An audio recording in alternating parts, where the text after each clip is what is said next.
ça. À un moment donné, les arbres, c'est un peu comme les humains. Hein. Il y a des jeunes, des moins jeunes, des plus vieux, puis ça se régénère. Tu sais, la nature, tu sais, à un moment donné, à essayer d'aller contre la nature, des fois, ça donne rien. Là. Faut plus essayer de faire avec. Puis... Ouais. Ouais. Un peu comme nous autres. Faut faire avec. Tu sais, c'est un peu ça qui est malheureux. Quand on est jeune, faire avec quelque chose que tu n'as jamais vu venir, c'est difficile. Ça. Mais faut que tu passes à autre chose. Faut que tu te dises que ça fait partie de la vie. Tu sais, il y a des enfants qui meurent à naissance. Il y en a qui meurent à 2 ans, il y en a qui meurent à 10 ans, il y en a qui meurent à 20 ans. Moi, ben, j'ai au moins un bagage qui m'a quand même suivi toutes ces années-là. Puis là, ben, la seule façon d'en profiter puis de partir avec sereinement, comme on dit, ben, c'est de foncer dans la vie pour ce qui reste, pour ce qui en reste. Mon grand-père a toujours été près de la nature, puis quand j'étais jeune, il guidait. Il était guide sur une pourvoirie. Puis j'ai toujours été fasciné par le fait de ce qu'il faisait comme travail. Tu sais, dans la nature, pas d'horaire fixe. Chaque journée est différente. Tu sais, tu vis au gré de la température. J'étais un gars qui aime l'air, tu sais, tout ce qui est les éléments de la nature, l'eau, j'adore l'eau, j'adore la forêt, tout ce qui est naturel, ça a tout le temps été une attirance que j'ai eue dès mon plus jeune âge, parce que je me rappelle les hivers, tu sais, moi j'étais toujours dehors, là, l'été c'était pareil, là, je passais quasiment mes nuits dehors à faire des mauvais coups. Dans les 15 dernières années, j'ai eu probablement la plus belle job qu'un technicien forestier peut avoir. Puis ça me nourrit pendant toutes ces années-là. J'appelais ça ma vitamine.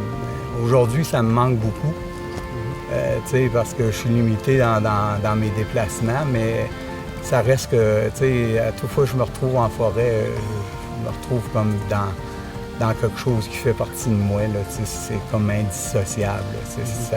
Ça fait partie de ma vie. Malgré moi, j'ai appris à devenir un enseignant. Aujourd'hui, je me qualifie bien plus un enseignant qu'un technicien forestier. Loin de moi de dire que j'ai participé à de grands projets d'aménagement au niveau de la forêt publique, mais j'ai certainement contribué à l'aménager d'une meilleure façon. Puis ma façon à moi de le faire, bien, ça a été fait par le biais de l'enseignement. Ce que j'ai fait dans les 15 dernières années, la réalisation du livre qu'on a fait, moi et Bruno Boulet, c'était une consécration de ma carrière. Et dans ce sens-là, bien, la dernière édition, bien, je suis devenu un co-auteur un peu malgré moi, là, parce que je suis loin de penser que je suis un auteur à la base. Mais j'ai toujours été un bon communicateur, mais le problème que j'avais, c'était gérer mes émotions, parce que les gens qui sont passionnés, ils sont surtout aussi très émotifs. Fait qu'à un moment donné, ça fait pas toujours bon ménage. Oui, je vais avoir laissé ma marque, puis je suis persuadé qu'il y a des gens qui vont être là pour en témoigner plus tard, quand je serai parti.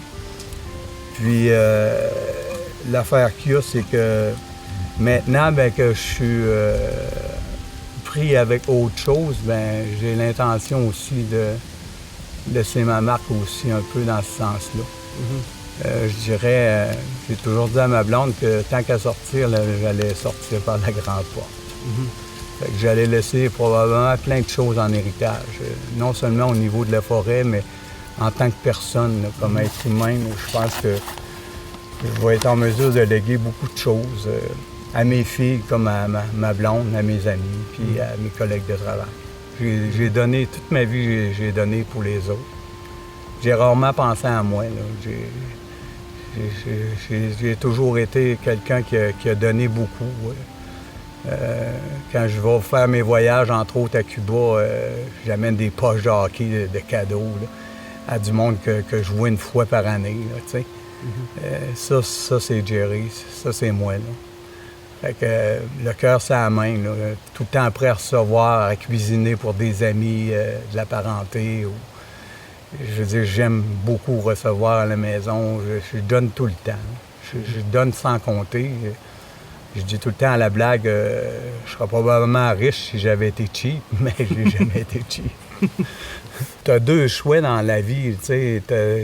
Il y a une maxime qui m'a souvent marqué, je ne sais même pas qui l'a écrit.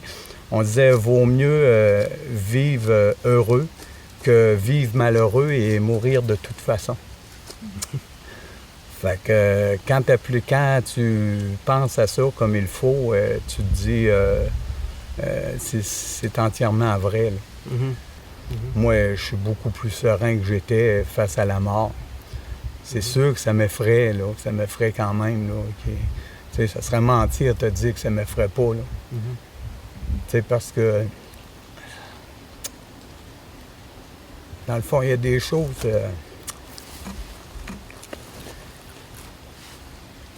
il y a des choses que j'aurais voulu... terminé avant de partir, que je sens que j'aurai pas le temps de le faire. Puis le fait d'abandonner mes filles et mon épouse en si jeune âge, c'est quelque chose qui me rend triste. Mais pour le reste, je te dirais, je suis quand même serein là-dedans. Tu sais, j'ai quand même maturé. Puis je pense que le centre de jour m'a aidé beaucoup à devenir ce que je suis aujourd'hui. J'avais des prédispositions au départ par rapport à ma personnalité. Tu sais, le fait que j'étais quelqu'un d'émotif et de passionné, c'est sûr que ça aide beaucoup. J'ai beaucoup de leadership parce que j'ai souvent été appelé à faire soit des conférences ou des choses comme ça ou des formations. Ça fait qu'à ce moment-là, je suis habitué de travailler avec des groupes puis à échanger avec eux autres. Fait que, puis à être à l'écoute. Que j'ai travaillé beaucoup parce qu'on dit souvent qu'on a la qualité de nos défauts. Moi, je parle beaucoup. Je pense que je vous apprends rien. Fait que donc, j'ai un problème un peu d'écoute, mais donc j'ai travaillé beaucoup là-dessus dans les dernières années, puis je travaille encore là-dessus de temps en temps. Mon seul espoir qu'il me reste, c'est de vivre le plus longtemps possible, en espérant qu'ils vont trouver quelque chose pour prolonger ma vie ou guérir un jour. Je m'accroche à ça. Malgré la souffrance de la chimio, tout ce que j'ai passé j'ai dû passer comme étape, je le fais toujours dans ce but-là. Ma blonde, elle me dit toujours que si la chimio, c'est trop difficile, arrête ça. Mais quand je deviens confronté à cette décision-là, je peux pas la prendre en mesure de moi-même. C'est parce que je suis faite comme ça. Fait que je prends toujours la décision en fonction du fait que j'ai mes deux filles, puis ma blonde, puis tous mes amis, que je veux encore partager de nombreuses années avec eux autres, puis avoir des bons moments à vivre. Parce que je considère que j'ai encore beaucoup de choses à faire avant de quitter ce merveilleux monde qu'est la vie. je pense que ce qui me rend le plus heureux dans la vie, c'est le fait que les gens m'apprécient. Apprécient le genre de personne que je suis. Un homme de cœur. Ouais. Ouais. Moi, je pense que tout vient du cœur. À partir du moment que tu es toujours... tes actions sont toujours conditionnées en fonction du cœur. Tu ne peux pas faire autrement qu'être aimé et aimer les autres. Donc, la valeur importante, c'est d'aimer puis d'être aimé. Ouais. C'est ça qui te Ouais, drive. puis j'ai souvent souffert d'être mal aimé. Puis c'était de ma faute. Quand on pose pas les gestes, quand on communique pas nos besoins, ben à ce moment-là, c'est difficile pour les autres de deviner puis ou de s'approcher. Oui. Parce que il y a des gens qui ont une approche facile, puis il y en a d'autres qui, je veux dire, c'est pas naturel pour eux autres. Ouais. Puis moi, c'était pas naturel. C'était naturel pour ma mère, pour les étrangers, comme pour moi. Mais pour les proches, ça l'était pas. Ça Fait a que, été une grande révélation. Ouais, hein. ça fait que là, c'est transmis. Tu sais, c'est de défaire ce moule-là qui Oui. devient difficile. C'est Des toi fois, qui es en train de le faire. Ouais. Moi, je le fais pour mes filles. Je le fais pour Par ceux qui amour pour tes filles. Oui, pour qu'ils soient heureuses beaucoup plus tôt que moi dans la vie. Pour avoir Je cherche à passer pas. ça. Là. Pas avoir à passer ça. Là. Tout ce temps-là à se sentir pas assez aimé ou mal aimé. Le meilleur conseil que je peux donner aux jeunes, c'est de toujours essayer de vivre de plus le moment présent. Une journée à la fois. C'est difficile là, de le faire. Mais ça se fait. Parce que c'est difficile dans notre cas pour nous autres. Ça fait qu'imagine pour quelqu'un qui n'est pas malade, qui est en pleine santé puis qui a toute la vie devant lui. Mais c'est tellement... T'es tellement sûr de réussir ta vie quand tu appliques ça dans ta vie. Là. Tu peux pas manquer ton coup, c'est impossible. Je pense que je vais essayer de laisser ma marque avant de partir. Tu fais bien partie. C'est le seul choix qui me reste. Montrer que Jerry était heureux quand il est parti. Oui, puis il nous a donné beaucoup d'amour. Ouais. C'est ça. C'est ça qui est important. C'est la façon qu'on part et non la façon qu'on reste. Exactement. C'est la Parce façon qu'il y en qu'on a qui vit. vivent vieux, mais ils n'ont rien dans leur vie. Non. Leur Yes. vie est vide. La mienne, elle va être remplie. Mais ça.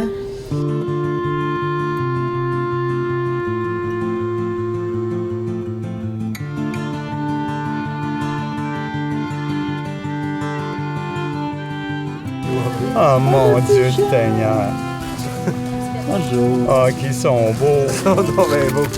Avec chance, mon timé pas ici, tabarnak. Là, on aurait eu des gros problèmes. Bon, hein? Oui, je vais te garder avec moi pour l'entrevue.